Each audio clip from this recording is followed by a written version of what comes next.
Hello, my name is Timur Ishajanov. I'm here to talk about address sanitizer for Windows. In case you don't know, address sanitizer is a memory error detector which is capable of finding bugs like heap buffer overflows or use of freed memory. And it was designed from scratch to get high performance and scale well for large apps, for example, compared to Valgrind. And it was originally developed for Linux with more OSs in the works now. Let me very briefly describe how it works. In case you're interested, please read the original paper on the topic.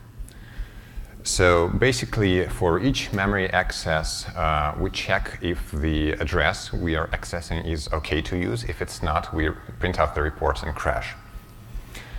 To do that, we have to hold some state for the application memory, and we are able to actually encode a state of aligned 8 bytes in just one shadow byte of memory, which allows us to use a very simple function to translate from application address to shadow memory address.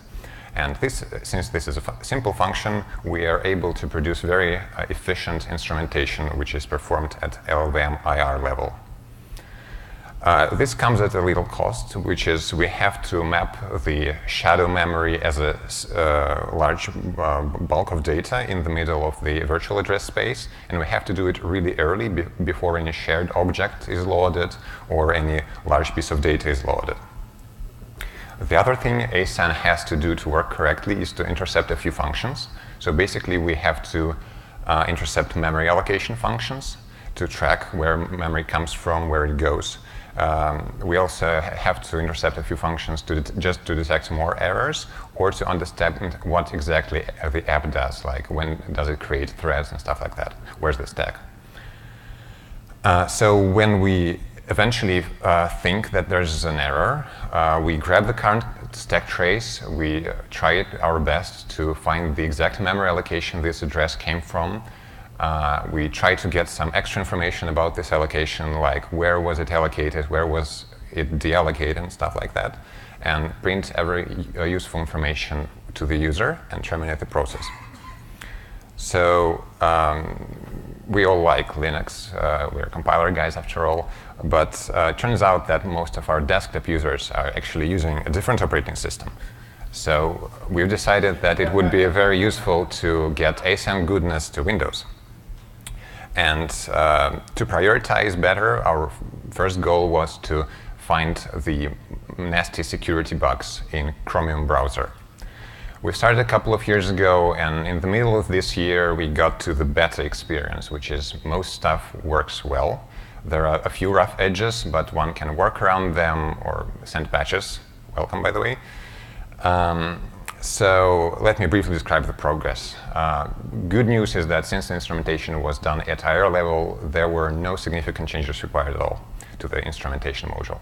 We have to significantly change the runtime library because it was originally very POSIX specific, and just Win32 API is significantly different from POSIX, as most of you probably know.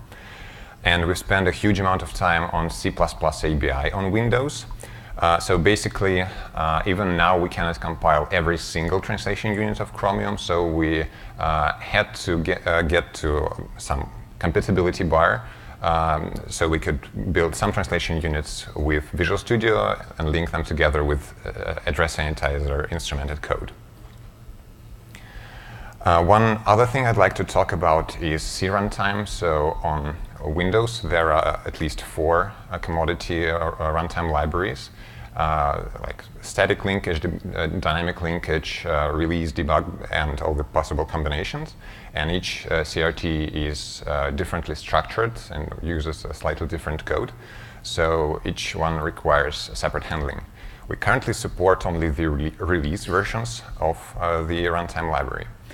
One interesting thing to keep in mind compared to POSIX, for example, is that on Windows, each shared object, or DLL, could have its own instance of the C runtime, which includes, for example, the memory allocator state. So how do we handle the static runtime? In the main executable, we just define functions like malloc, which we want to intercept, and the linker does the job for us. It just forgets about the system definition and uses our own one. However, we also use some functions that are DLL imported, like create thread from kernel 32, and we have to hot patch it before it is executed for the first time.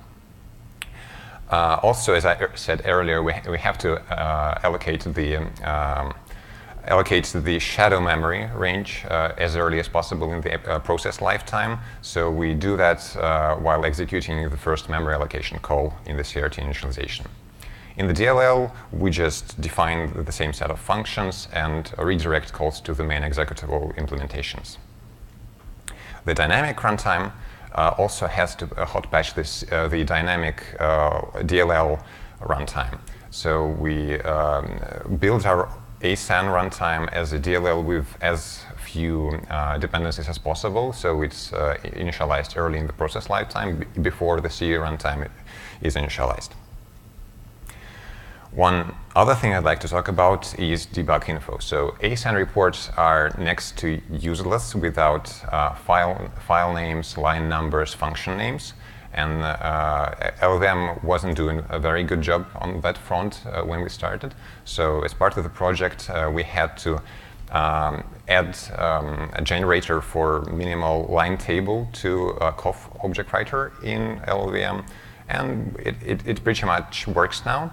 And as an almost free bonus, we are now able to debug ASan generated and Clang generated binaries with Visual Studio or WinDBG, like step in, step out, step over. But unfortunately, we cannot look up variable values yet. We've successfully deployed Windows ASan to Chromium and specifically to clusterfuzz, which is a huge testing infrastructure which finds security and stability bugs in Chromium. And we've already found more than 50 bugs in Chrome in just 3 months. We're also working with other open source projects. Last thing I want to show is that, in fact, I was showing this talk in a browser instrumented with ASan. So if I just try to print the presentation, I've introduced a small bug. It's a heap use after free. If I change the printer, it actually crashes. So you can see a fully functional browser with an ASan instrumentation. Thanks for watching, and please try Dress Sanitizer on your Windows app if you have one. Thank you.